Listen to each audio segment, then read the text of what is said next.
Bismillahirrahmanirrahim. Assalamualaikum warahmatullahi wabarakatuh. Alhamdulillah wassalatu wassalamu ala Rasulillah wa la haula wa la quwwata illa billah. Rabbi shrah li sadri wa yassir li amri wahlul 'uqdatam min lisani yafqahu qawli. Allahumma 'allimna ma yanfa'una wanfa'na bima 'allamtana warzuqna 'ilman nafi'an. Amin ya rabbal alamin. Hadratul mukarramin, para asatidz sesepuh dan seluruh jamaah, alhamdulillah puji syukur kehadirat Allah atas segala kenikmatan. Semoga kita semuanya termasuk orang-orang yang pandai mensyukuri nikmat. Semoga kita semuanya diberikan kesehatan, keistiqomahan, sehingga nanti di bulan Ramadan kita bisa beribadah dengan semaksimal mungkin. Tak lupa salawat serta salam mari kita sajikan ke junjungan kita Nabi Muhammad SAW dengan penuh harap semoga kita semuanya termasuk umat yang akan mendapatkan syafaat di yaumil qiyamah. Amin ya rabbal alamin. Baik jamaah rahimakumullah, pada kesempatan hari ini kajian terakhir sebelum Ramadan saja. Berarti besok-besok sudah ada kajian lagi sampai di bulan Ramadan, dan menyongsong datangnya bulan Ramadan ini, maka insya Allah kita akan membahas tentang fikih puasa, ya, supaya kita remind lagi, kita mengingat kembali aturan-aturan yang memang harus kita taati di dalam masalah puasa. Baik, yang pertama kita mulai dari pengertian puasa itu sendiri. Memang secara bahasa puasa itu artinya adalah imsak. Jadi puasa itu ya imsak. Kalau di kita imsak itu ya artinya puasa. Ya. Puasa artinya imsak artinya menahan. Puasa, imsak, menahan itu sama. Puasa itu sudah bahasa Indonesia, Pak, ya. Bahasa Arabnya itu siyamun atau saumun. Itu sama dengan imsak. Puasa kalau di Indonesia sama dengan menahan. Sebagaimana di dalam surah Maryam disebutkan, inni nadartu lirrahmani shawman falan ukallima al-yawma insiya. Sesungguhnya aku bernadar kepada Allah untuk menahan diri. Menahan diri dari apa? Dan saya tidak akan berbicara kepada orang. Itu kan perintah dari Allah menghadapi cacian dari para orang-orang Yahudi pada saat itu. Kamu itu anak orang baik-baik loh, bapak ibu kamu itu orang-orang baik loh. Kok kamu bisa hamil gak punya suami itu gimana? Maka sama Allah diperintahkan untuk udah diem. Pokoknya orang mengolok-olok apapun diem. Nanti saya yang akan memberikan klarifikasi. Ya, akhirnya betul ketika Ibu Maryam ini hamil, beliau tidak mau menjawab satupun pertanyaan dari orang, cacian dari orang. Tidak. Sampai akhirnya dilahirkan Nabi Isa kecil yang masih di dalam buayan, barulah dia ngomong, saya adalah hamba Allah, saya adalah Nabi Allah, saya membawa kitab, saya diperintahkan untuk sholat dan seterusnya. Itu pas masih kecil. Sehingga itu cukup menjadi klarifikasi bahwa kehamilan Maryam itu bukan kehamilan yang biasa. Anaknya bisa ngomong, saya bukan anak zina dan seterusnya. Yang memberi klarifikasi anaknya. Mungkin kalau yang klarifikasi kok Ibu Maryam sendiri, itu nggak akan diterima. Tapi karena ini anak kecil yang nggak mungkin bisa ngomong, kok ngomong? Nah ini berarti harusnya kita paham bahwa ini terjadi, ya memang semuanya kehendak Allah. Tapi ini benar-benar di luar daripada kebiasaan nalar manusia. Itu yang disebutkan puasa secara bahasa, yaitu imsak atau menahan. Yang berikutnya adalah secara istilah, puasa itu adalah menahan diri dari hal-hal yang membatalkan puasa sejak terbitnya fajar hingga terbenamnya matahari dengan niat ibadah. Jadi ada beberapa kriteria, ada beberapa poin. Menahan diri, al-imsak itu sendiri Dari apa? Dari hal-hal yang membatalkan puasa. Ya, bukan dari ngomong, bukan dari beribadah, bukan dari berjalan, bukan dari ketemu orang, tapi menahan diri dari yang membatalkan puasa. Waktunya sejak terbitnya fajar hingga terbenam matahari, dan harus dengan niat. Harus dengan niat. Karena kalau tanpa niat, gak makan, gak minum dari subuh sampai maghrib, tidak bisa dikatakan puasa. Tapi kalau ada orang nggak makan, nggak minum sejak maghrib, sejak subuh sampai maghrib dengan niat ibadah, jadilah puasa. Ya. Misalnya ada dua orang sesama pekerja shift ketiga nih, pulang-pulang jam 4 pagi. Sekarang kan subuh jam 4.40 sekian. Gitu ya. Nah dia jam 4 pagi itu pulang, baru keluar kantor katakan, atau dia di rumah sakit gitu, baru keluar dinas, kemudian jam 4.20 itu mereka bareng-bareng makan.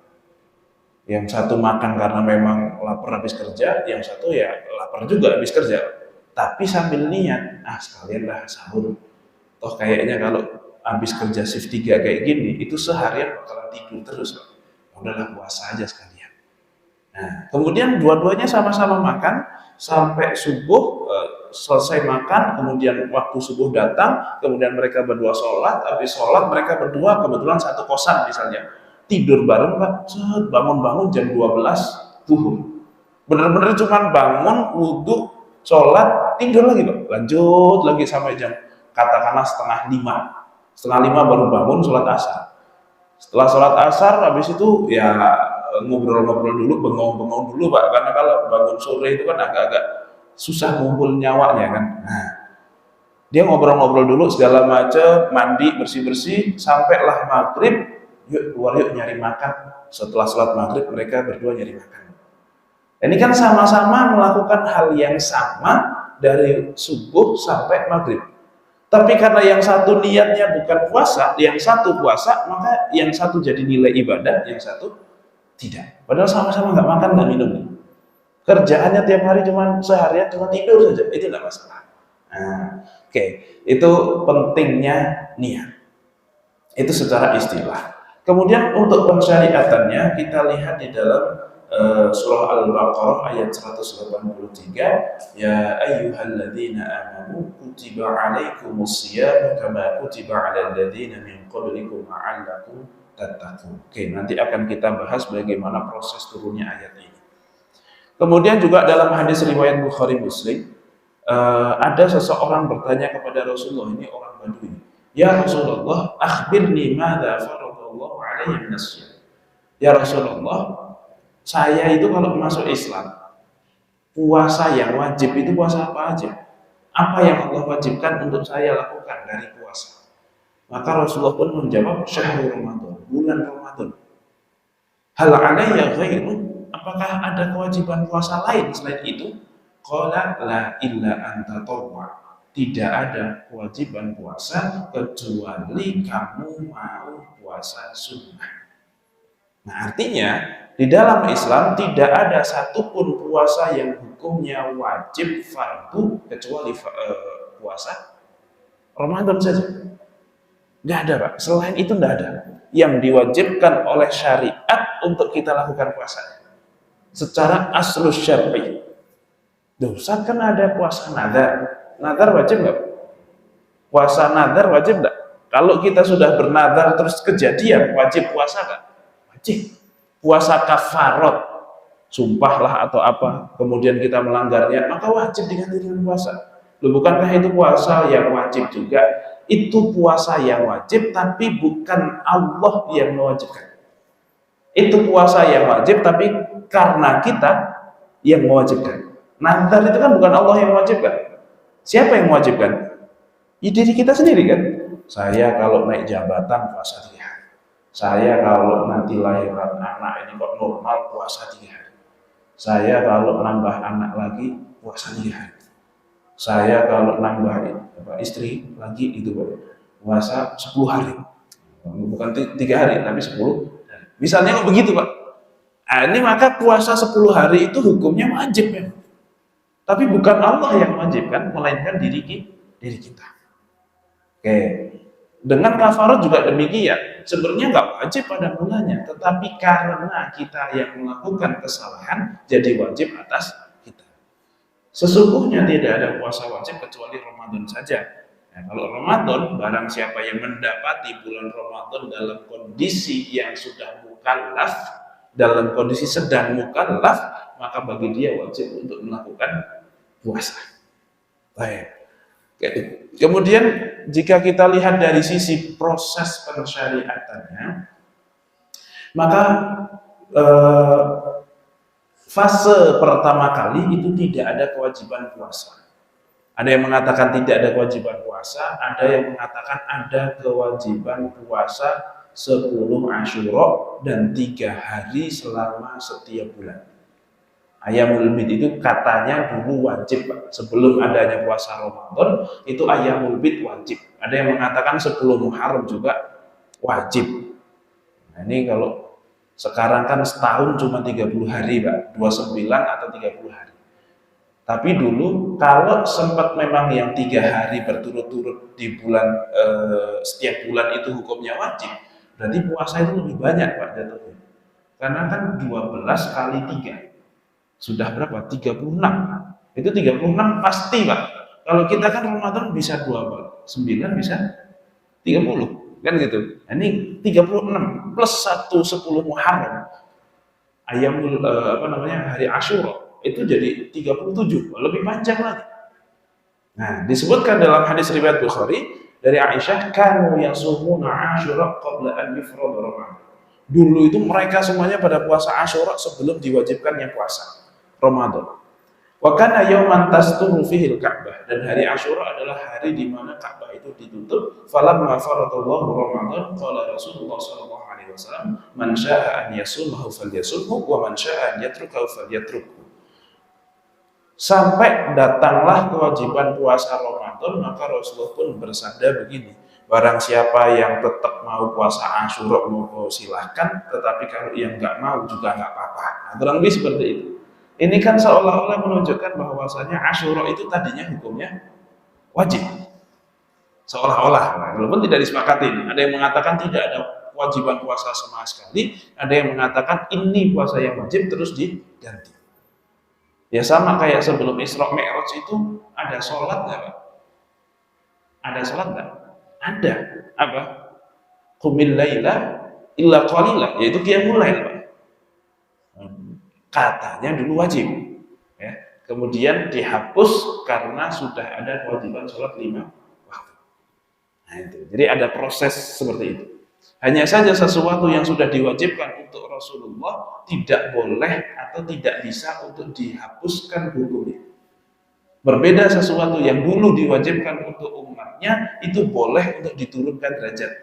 Nah, para ulama mengatakan demikian. Sesuatu kalau sudah diwajibkan untuk Rasul, maka tidak akan pernah diturunkan derajatnya menjadi sunnah. Ya, contohnya sholat witir qiyamul lail itu, Pak, wajib hukumnya bagi Rasul. Tapi bagi kita sempat wajib, tapi dihapus kewajibannya setelah turun sholat 5 waktu. Sempat wajib, Pak. Ya alhamdulillahnya sholat witir tidak wajib. Kalau sampai sholat witir wajib kan lumayan berat, Pak, ya. Ya, kalau nggak ada bola kan repot, Pak. Kalau ada bola kebantu kita bangunnya. Tapi kalau nggak ada susah. Kemudian yang berikutnya, turunlah ayat puasa pada tahun kedua Hijriyah. Jadi sudah tahun kedua bulan Hijriyah di bulan Sya'ban. Di bulan Sya'ban itu diwajibkannya puasa, diwajibkannya bayar zakatul fitr. Nah, itu pertama kali di bulan Sya'ban di tahun kedua Hijriyah. Setelah Rasulullah hijrah setahun belum ada, tahun kedua barulah ada kewajiban puasa. Yaitu turun ayat ya ayyuhalladzina amanu kutiba alaikumus syiyamu kama kutiba alal ladzina min qablikum la'allakum tattaqun. Nah, kalau dari ayat ini kita bisa memahami bahwasanya sebelum turun ayat ini belum ada kewajiban puasa.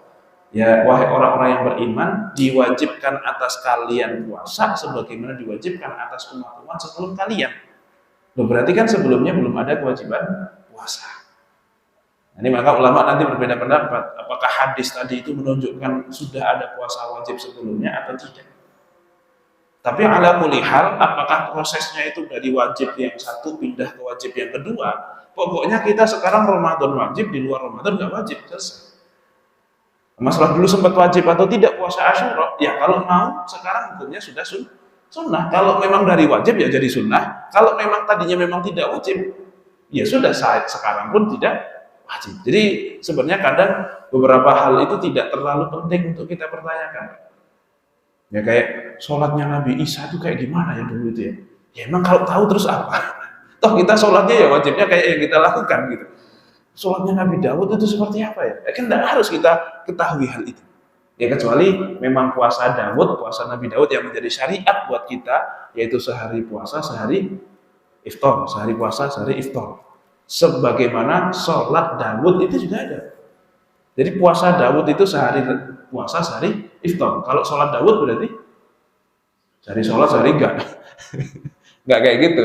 Sholat Daud itu sholat malam yang mana tidur, terus bangun, terus sholat, terus tidur lagi, terus bangun lagi, terus sholat lagi. Itu jadi intinya masih sama.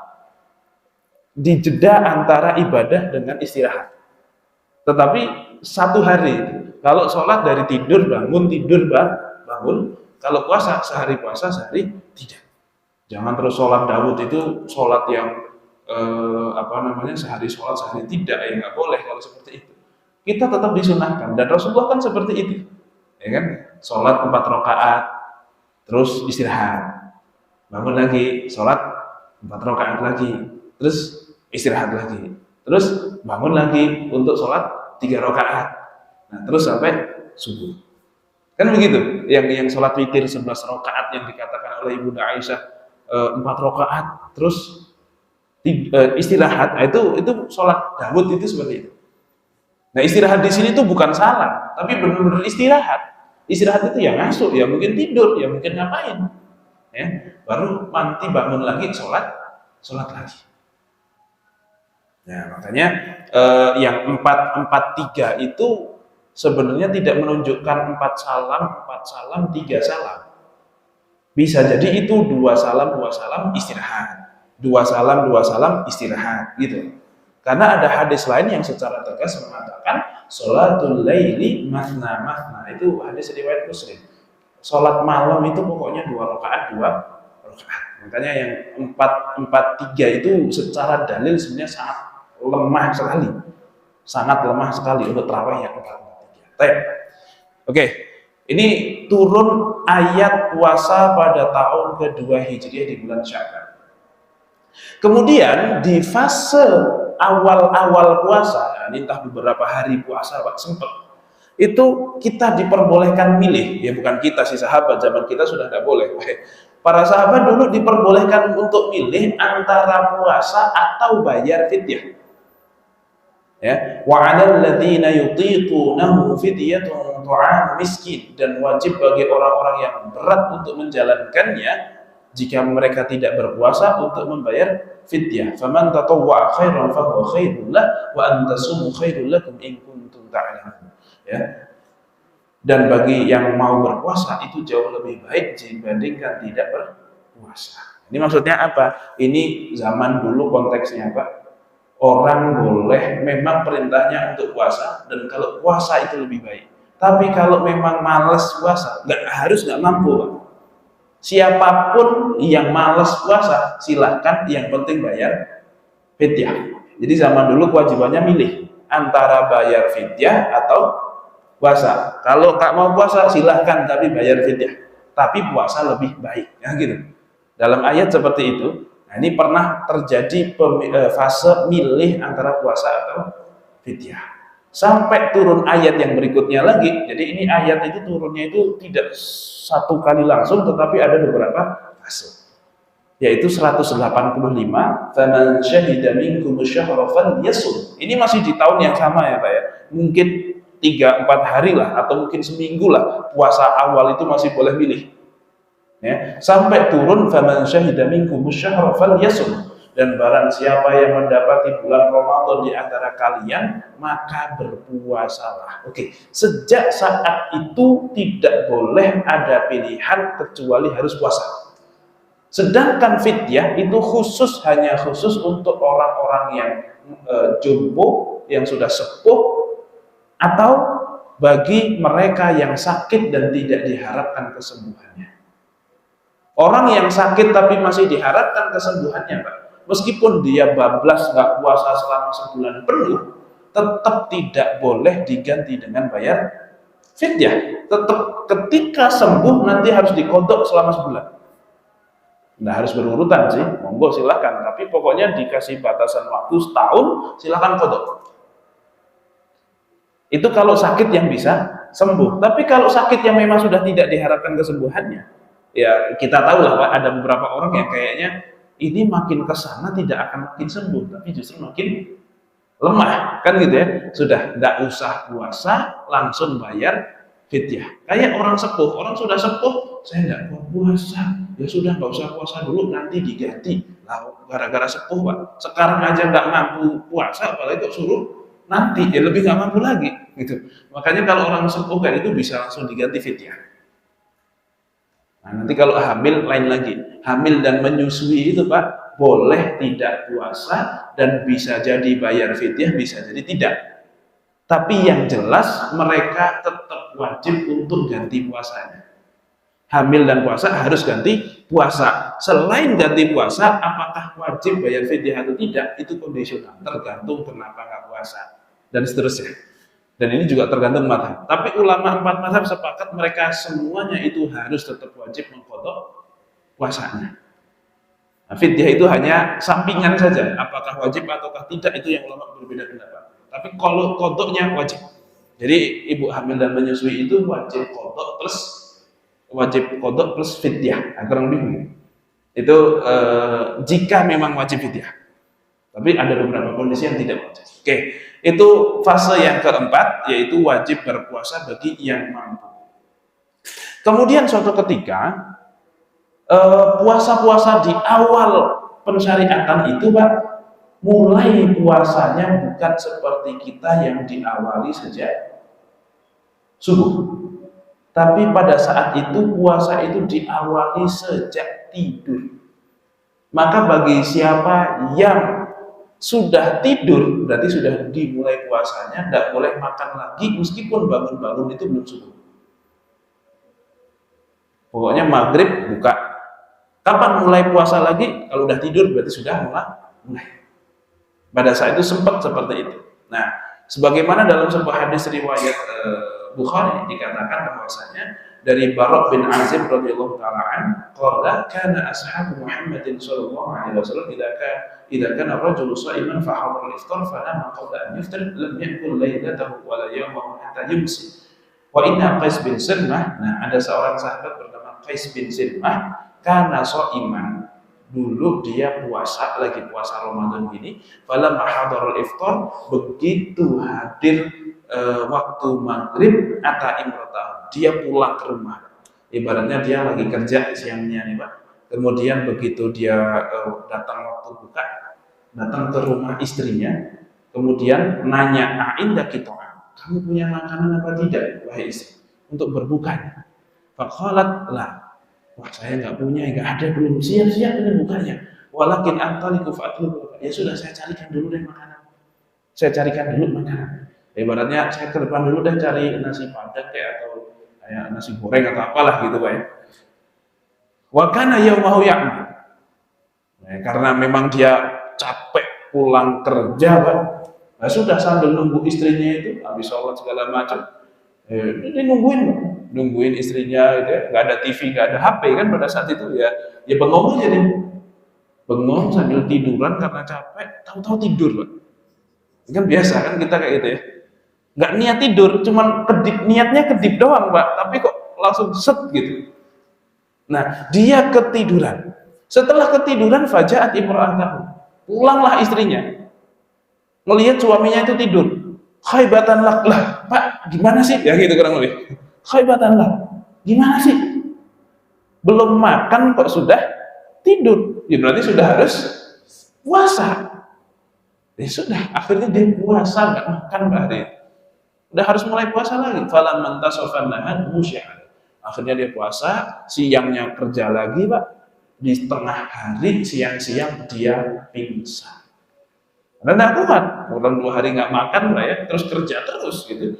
Maka dia pingsan dan disebutkan oleh Rasulullah SAW, maka turunlah ayat uhilla lakum lailatas siyamir rafathu ila nisaikum wa kulu washrabu hatta yatabayyana lakum al-khaytul abyadu minal khaytil aswadi minal fajr. Nah, turunlah ayat makanlah dan minumlah kalian sampai jelas mana benang putih, mana benang hitam. Oh, berarti sudah bukan mulai dari tidur, tapi mulainya sejak jelas mana benang putih, mana benang hitam. Dan ini terjadi juga pada Umar bin Khattab, bahwasanya zaman dulu ketika di bulan Ramadan itu maka tidak boleh di malam harinya untuk berjima dengan istri. Dan ini berat untuk banyak orang. Bahkan sekelas Umar, imannya sih kuat, Pak. Cuman imronnya nggak kuat. Nah, akhirnya terjadilah apa yang terjadi. Terjadilah apa yang terjadi, terus ngaku sama Rasulullah. Ya Rasul, wah kejadian Rasulullah. Terus gimana ini? Banyak yang ngeluh, Pak. Banyak yang ngeluh sama Nabi. Ya Rasul, kejadian gitu. Semuanya banyak yang ngeluh. Nah, akhirnya disebutkan turun ayat yang berikutnya, yang di halaman berikutnya ya Ustaz ya. Uhilla lakum lailatas siyamir rafathu ila nisaikum. Ya sudah malam-malam Ramadan boleh asalkan masih malam untuk kemudian mendatangi istri-istri kalian. Oke. Nah, sampai ayat wa kulu washrabu hatta yatabayyana lakum al-khaytul abyadu minal khaytil aswadi minal fajr. Makanya turunlah ayat dan mulailah puasa itu sejak fajar, bukan sejak tidur. Dan ini pun sudah terjadi kesalahpahaman, Pak. Kan tadi dikatakan ayatnya itu cuma turunnya sampai sini doang. Wa kulu washrabu hatta yatabayyana lakumul khaytul abyadu minal khaytil aswad. Makan dan minumlah kalian sampai jelas mana benang putih, mana benang hitam. Itu beberapa sahabat, Pak, salah tafsir. Mereka beneran di tangannya itu, Pak, diikat benang putih sama benang hitam. Jadi sahur itu sambil liatin, Pak.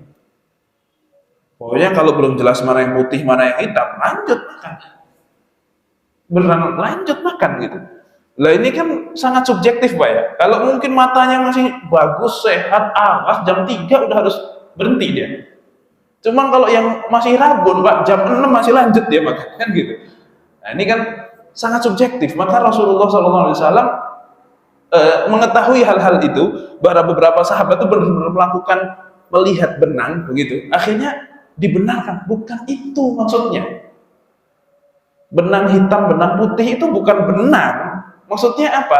Benang hitam sampai jelas benang putih dari benang hitam, itu maksudnya sampai jelas putihnya fajar dari gelapnya malam. Aslinya itu, Pak, maksudnya. Maka diturunkanlah sepotong ayat berikutnya, yaitu minal fajar. Minal fajar itu turun belakangan. Nah, jadi ternyata, Pak, sahabat pun salah tafsir. Sahabat pun salah paham.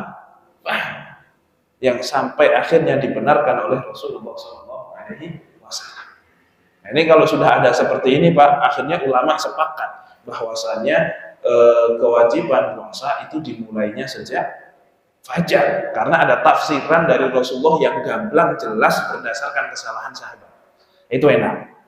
Tapi kalau tidak ada kesalahan sahabat atau mungkin tidak jelas, tidak gamblang tafsirnya dari Rasulullah, maka sangat mungkin untuk ada multi tafsir. Nah, ini bisa dikatakan qat'iyyud dilalah. Secara penyimpulan dalil itu disepakati. Nah, oke.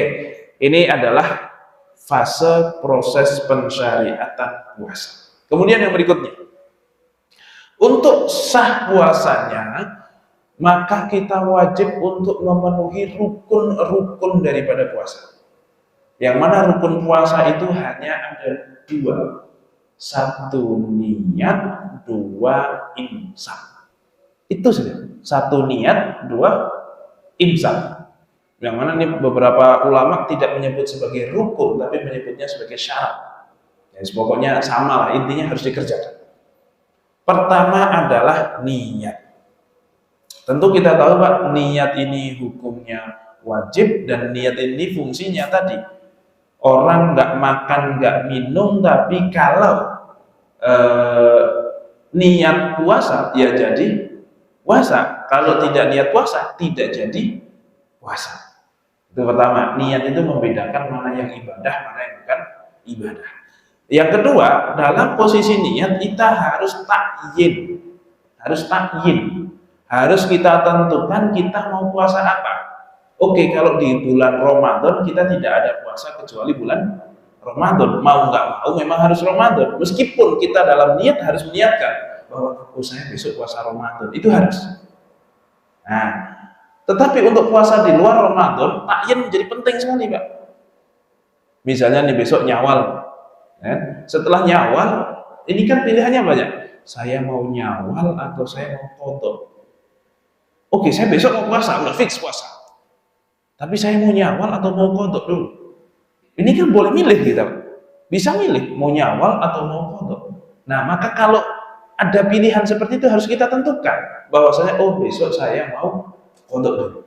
Besok saya mau Nyawal dulu. Kalau Nyawal itu terbatas di bulan Syawal, tapi kalau qadha itu terbentang sampai akhir tahun sebelum masuk Ramadan lagi.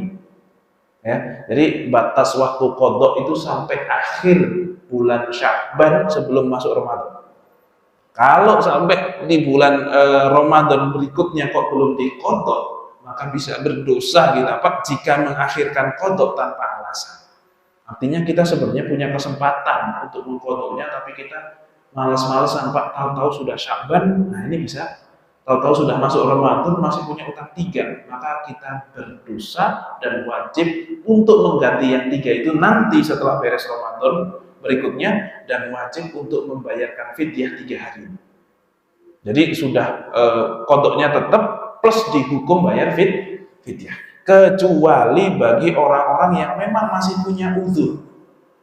Misalnya bulan Ramadan kemarin dia melahirkan, akhirnya punya utang 10 atau mungkin 20 misalnya.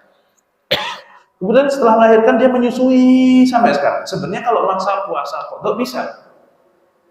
Tapi karena memang dia masih menyusui, jadi ya agak bentar dulu deh, males, atau mungkin kasihan anaknya lemes dan seterusnya. Akhirnya dia nggak puasa qadha sampai bulan Ramadan berikutnya, maka tidak masalah. Kenapa? Wong puasa Ramadan saja boleh digeser sama dia gara-gara dia nyusui. Apalagi kok cuman masalah qadha, boleh digeser lagi.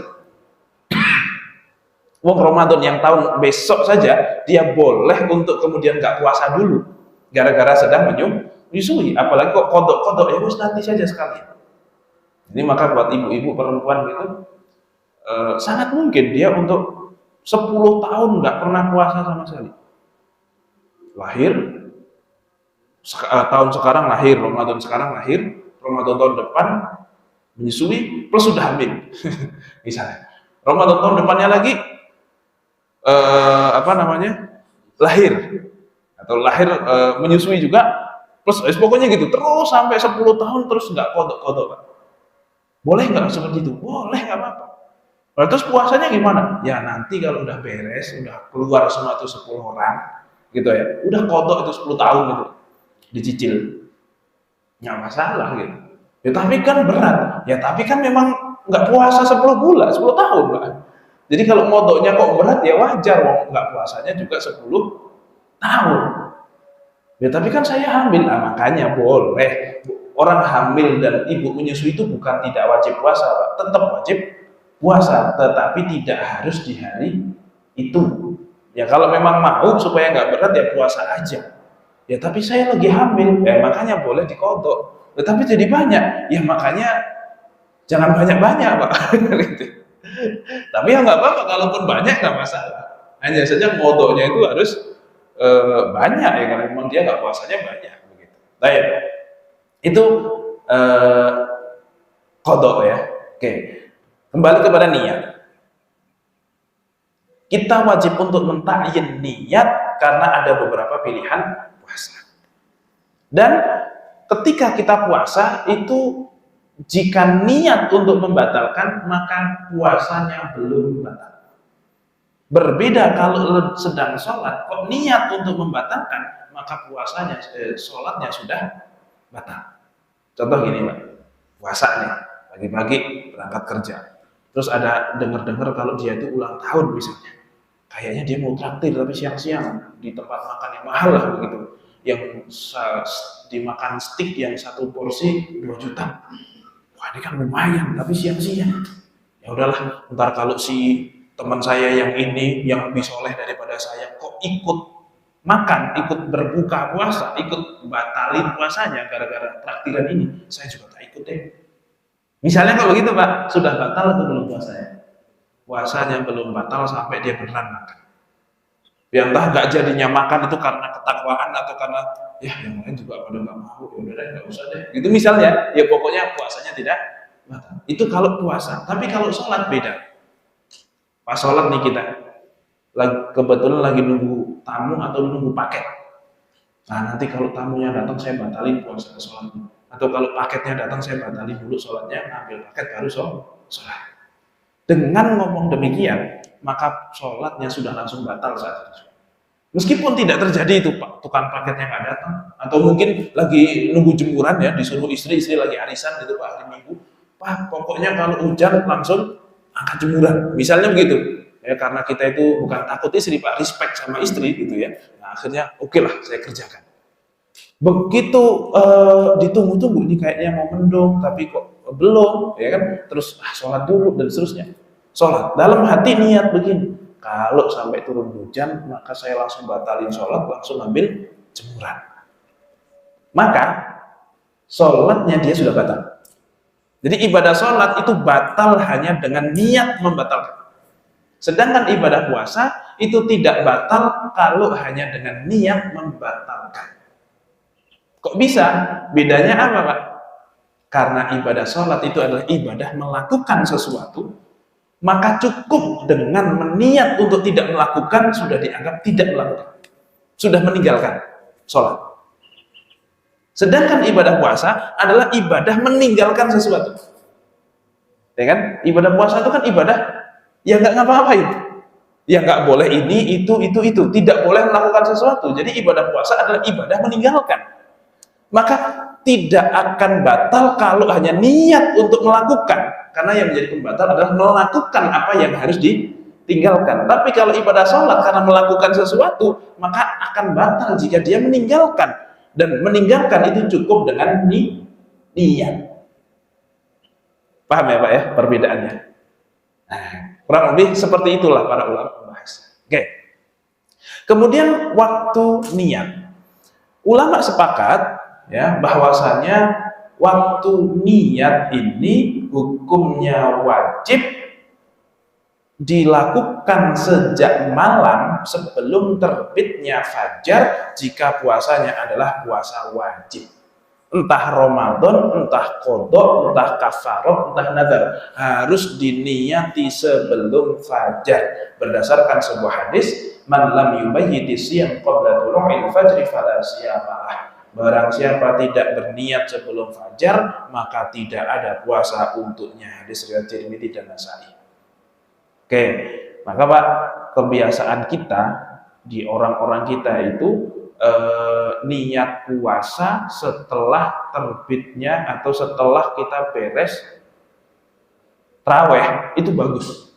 Kenapa? Karena insya Allah meskipun setelah niat kok kita masih lanjut makan, ya biasanya kan habis tarawih makan dulu Pak ya, atau malah makan yang ronde kedua, padahal setelah maghrib sudah ini Pak, sudah nasi,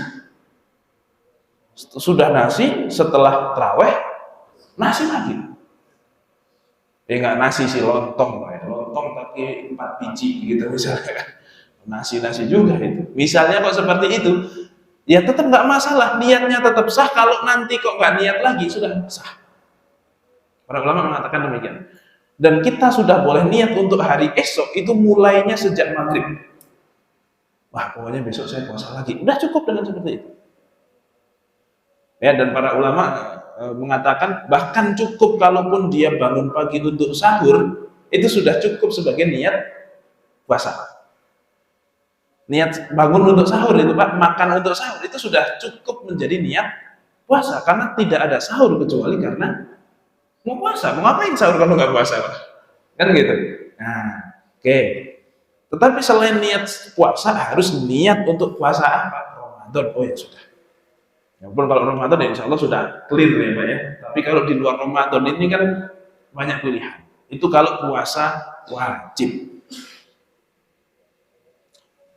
Kemudian kalau puasa sunnah maka tidak harus sebelum fajar, boleh siang hari baru niat puasa.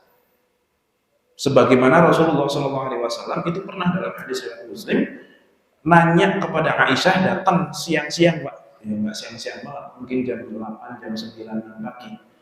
Datang kepada Aisyah dan beberapa istrinya terus nanya, kalian punya makanan apa enggak? Ada sarapan apa nih hari ini? Kurang lebih begitu. Terus kata Rasul, ya Rasul nggak ada makanan. Nggak ada makanan apa-apa. Apa kata Rasulullah? Faidan inni shaim. Ya sudah kalau gitu saya tak puasa saja. Artinya kan niat awal bukan mau puasa. Niatnya mau cari makan. Nggak ada. Ya sudah puasa. Ini kalau Rasulullah Pak, jam 9 nanya ke istri ada makanan apa enggak? Terus jawabannya tidak, maka Rasulullah ya sudah tak puasa. Itu jawabannya Rasulullah. Nggak tahu kalau kita ya, jam 9 pulang dari atau jam 8 gitu ya, pulang dari masjid terus iktikaf terus ngobrol kajian segala macam sampai jam 8 nyampe rumah nanya sarapannya mana? Nggak ada Pak. Kira-kira apa jawabannya Pak?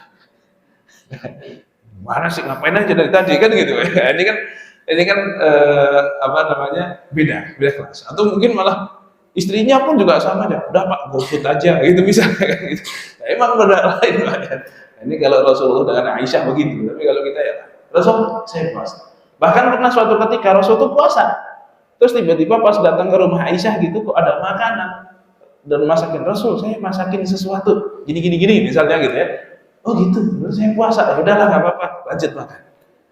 Nah, ini menunjukkan bahwasanya puasa sunnah itu boleh dibatalkan dan tidak mengapa. Atau hukumnya sunnah. Kan tidak mungkin puasa Ramadan kok Rasulullah dimasakin sama Aisyah, kan tidak mungkin juga. Gitu ya. Dan nggak mungkin juga kalau ini konteksnya adalah Ramadan. Masa Ramadan nyari sarapan, kan tidak mungkin. Gitu. Maka ini adalah konteksnya puasa sunnah. Nah, puasa sunnah boleh niatnya itu di siang hari. Maksudnya, kok nggak ada makanan, udahlah tak puasa aja gitu, itu boleh. Tapi kalau puasa wajib mau Ramadan atau di luar Ramadan, misalnya qadha begitu, nggak boleh kecuali sudah sebelum fajar. Misalnya begini, kayak kasusnya kayak tadi Pak,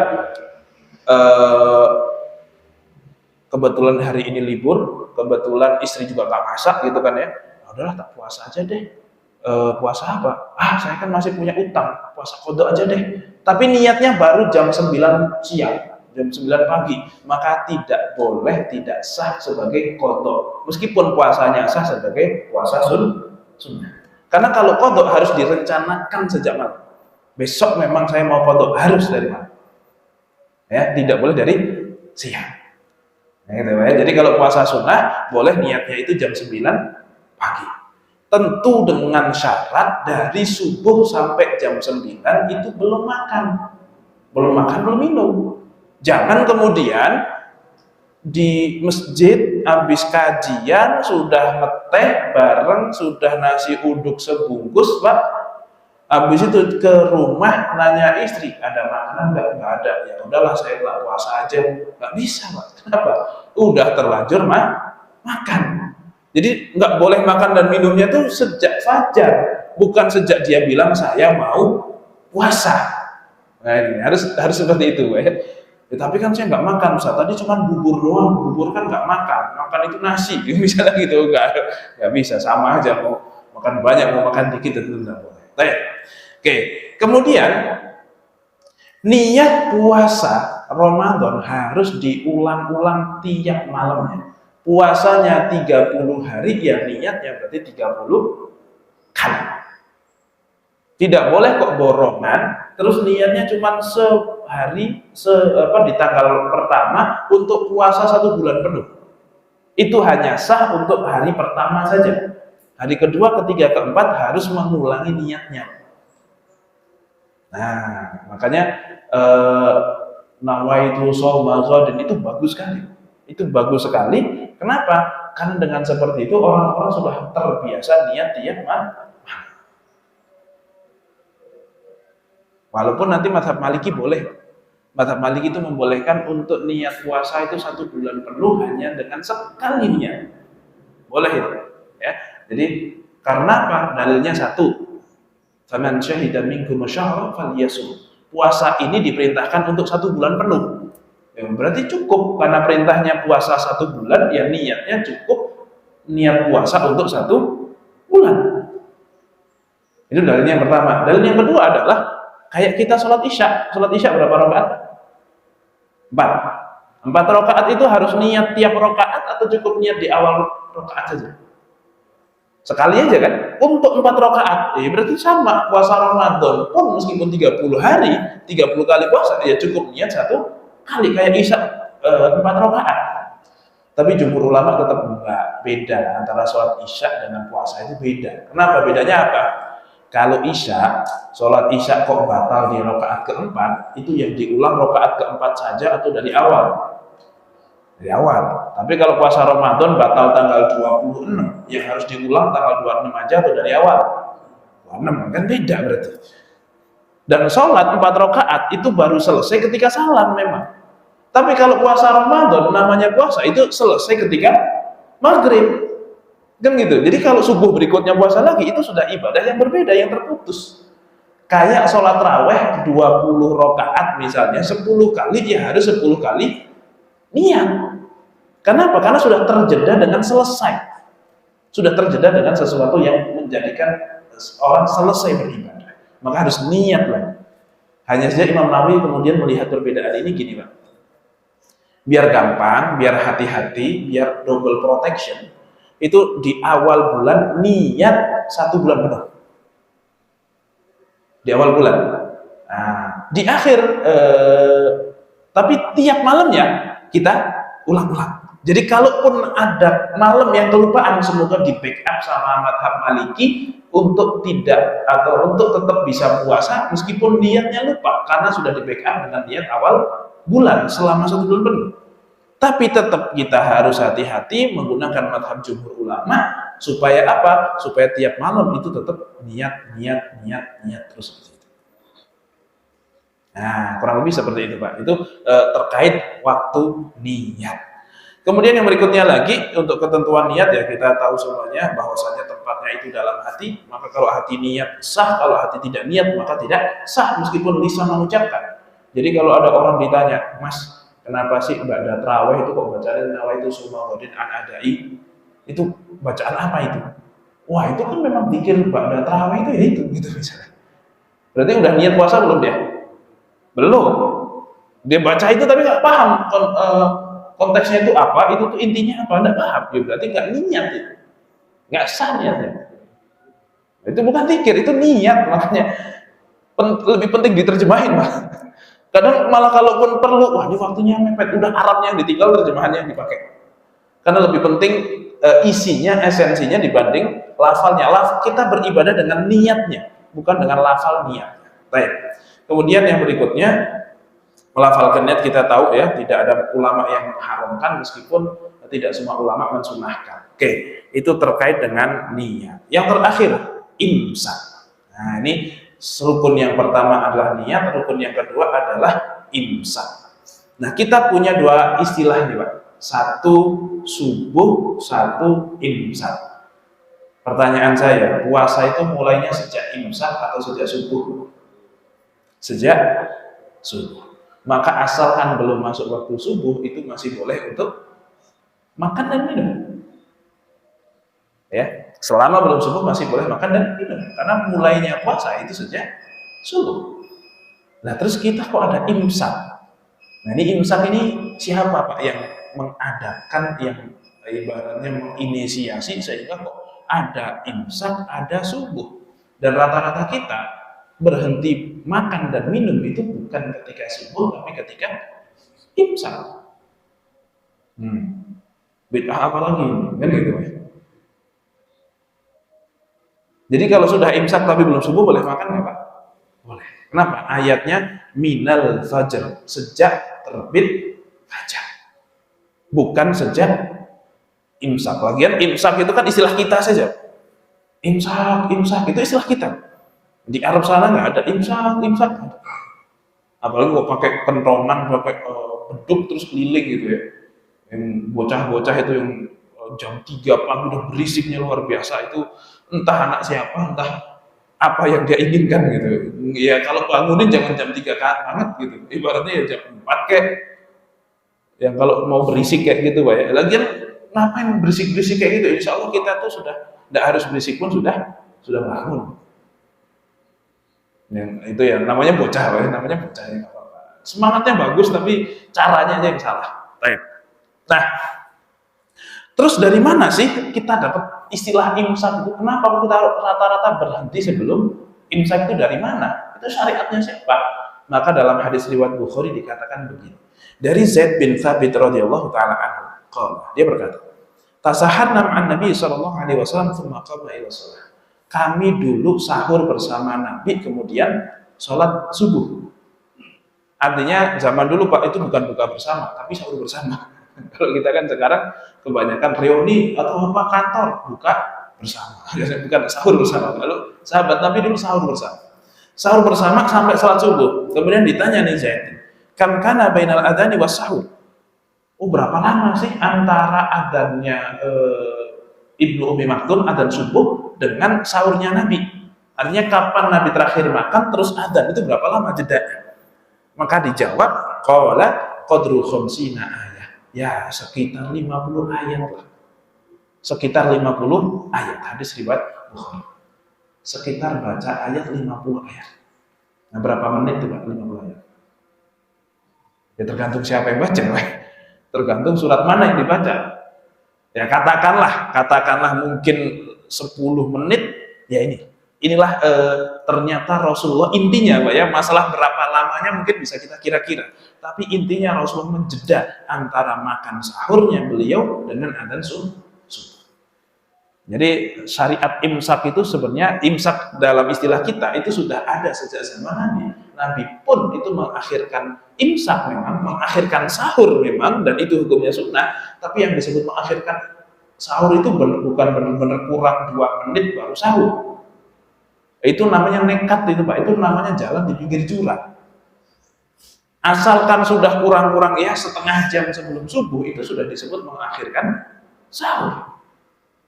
Yang tidak mengakhirkan sahur itu kalau puasa atau sahurnya kok jam 12 sebelum tidur gitu Pak ya, malas bangun tak sahur aja dulu lah. Jadi kan beberapa orang ada tuh Pak kayak gitu. Pokoknya maghrib makan, itu wajib kan ya. Habis itu kadang pada tarawih pun makan Pak. Habis itu sebelum tidur, takutnya besok nggak bangun, makan dulu Pak sahur. Ternyata bangun, makan lagi Pak. Jadi ini cuma pindah shift doang Pak, bukan puasa namanya gitu ya. Ya tapi nggak apa-apa juga gitu. Nah, ada yang seperti itu. Nah, kalau sahurnya kok jam 12 malam, maka itu belum disebut mengakhirkan sahur. Tapi kalau sudah sepertiga malam terakhir, itu sudah disebut mengakhirkan sahur. Itu adalah syariat imsak. Nah, kemudian ada satu hal lagi Pak.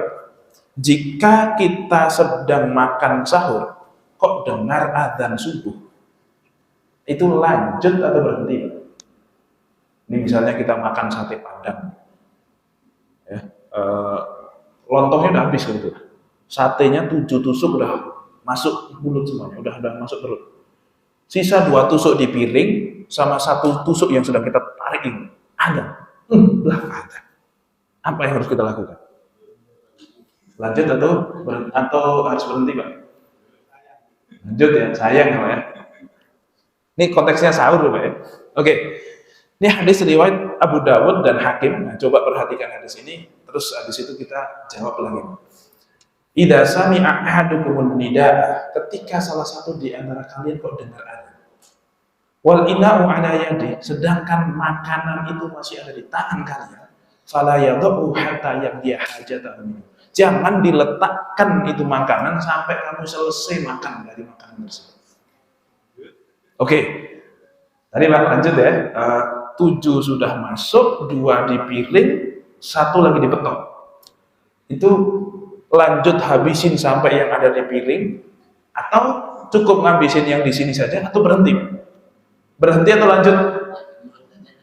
Hah? Lanjut tuh ya, berdasarkan hadis ini lanjut. Tetapi Pak, inilah yang sering salah dan perlu kita koreksi. Yang salah bukan hadisnya mah sahih. Tetapi pemahaman kita terhadap hadis ini yang perlu dikoreksi.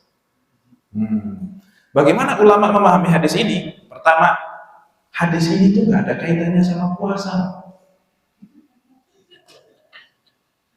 Loh, coba kalau kita lihat teksnya. Jika kalian mendengarkan azan dalam kondisi sedang makan, maka lanjutkan.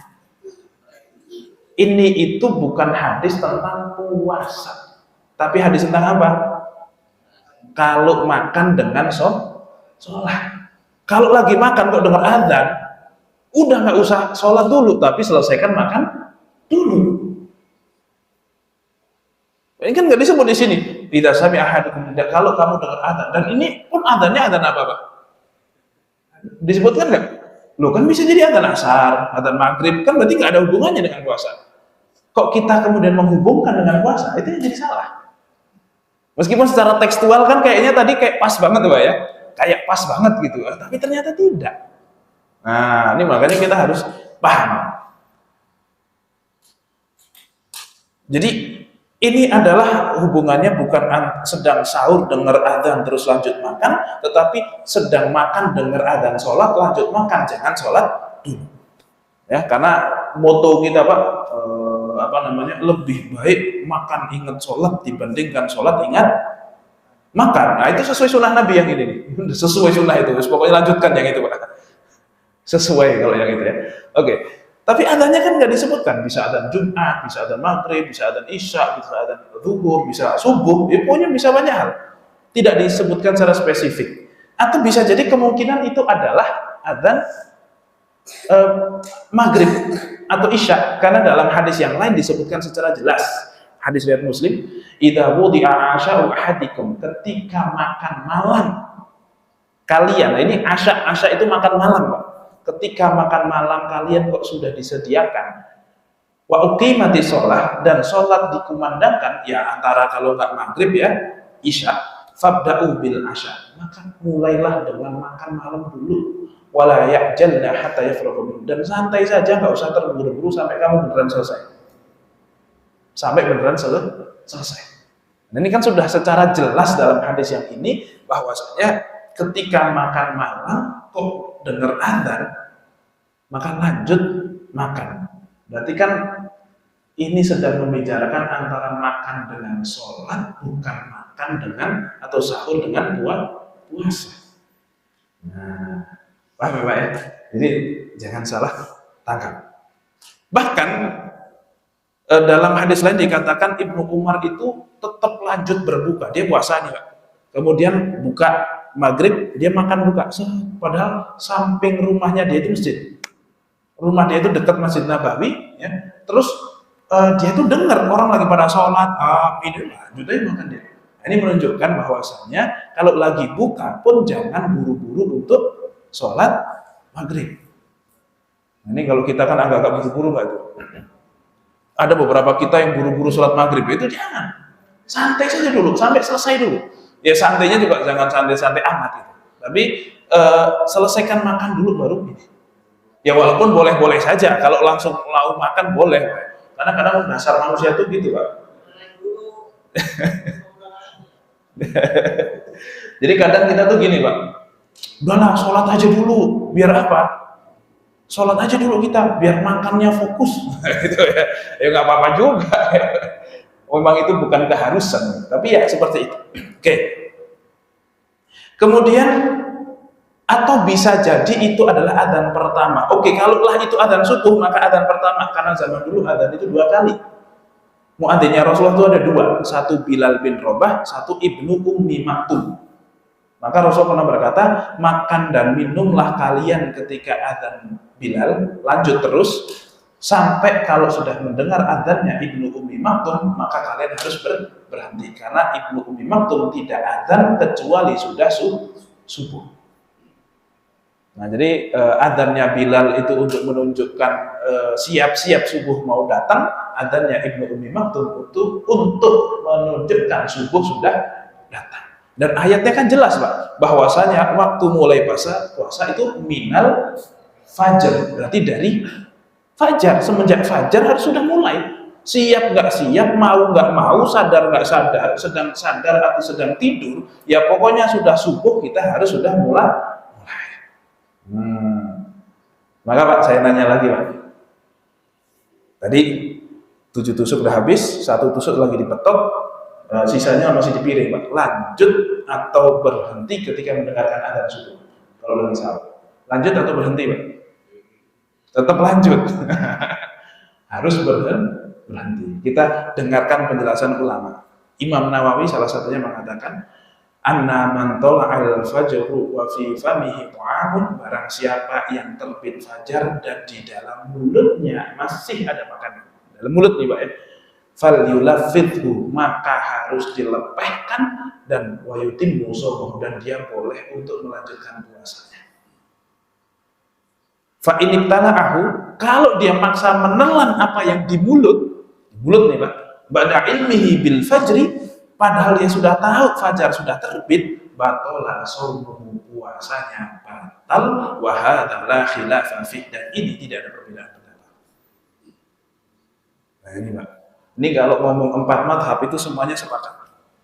Kalau ngomong 4 mazhab. Bahkan nanti bin Baz Utsaimin itu juga mengatakan hal yang sama. Syekh bin Baz Utsaimin juga mengatakan hal yang sama. Nah, yang membolehkan itu memang ada Syekh Al-Albani yang membolehkan hal itu berdasarkan hadis tadi. Tapi para ulama mengatakan itu bukan hadis puasa. Itu tuh hadis tentang sholat dengan makan, bukan sahur terus dengan adzan, bukan. Nah, yang membolehkan itu cuma Syekh Al-Albani. Ini makanya, Pak, kita harus berhati-hati. Kalau sudah subuh, udah harus selesai. Nah, tapi kan sayang Ustaz mubadir. Kalau memang mubadir itu yang sudah di mulut, taruh di piring lagi, masukin kulkas, baru buka. Ya ibaratnya gini, jangan karena kesalahan yang kita bikin, kita suruh syariat untuk ngalah. Jangan. Oh kan kesalahan kita, tapi kan seret Ustaz. Ya makanya kalau sahur jangan mepet. Kenapa? Karena tadi, Pak, waktu puasa itu sudah terbatas. Pokoknya subuh mulai, maghrib selesai udah. Mau nggak mau, siap nggak siap. Kita lagi maghrib nih, Pak. Lagi di jalan, nggak ada makanan, nggak ada minuman, terjebak macet, Pak. Puasanya sudah selesai atau belum? Begitu maghrib datang udah selesai. Mau ada makanan, mau enggak, ya tetap udah selesai. Memang disunahkan untuk mempercepat makan. Tapi apakah nggak makan kemudian puasanya belum selesai? Sudah, enggak masalah. Nah, gitu. Dan tidak bisa juga kan kita kemudian gini, ya udah gini aja deh Ustaz. Ini kan saya telat nih. Sedangkan subuh sudah pas adzan, pas jam 4.40 misalnya adzan. Boleh nggak saya itu berhenti makan jam 4.45? Saya minta 5 menit lagi. Boleh nggak? Nanti deh saya ganti. Pas maghrib jam 6 pas, itu saya nggak langsung makan. Tapi saya yang lain makan jam 6 pas, saya jam 6 lebih 5 sebagai bayar. Kalau perlu saya tambahin ada bunganya misalnya gitu, 6.10 baru saya makan. Boleh nggak pakai gitu, Pak? Nggak bisa digeser-geser.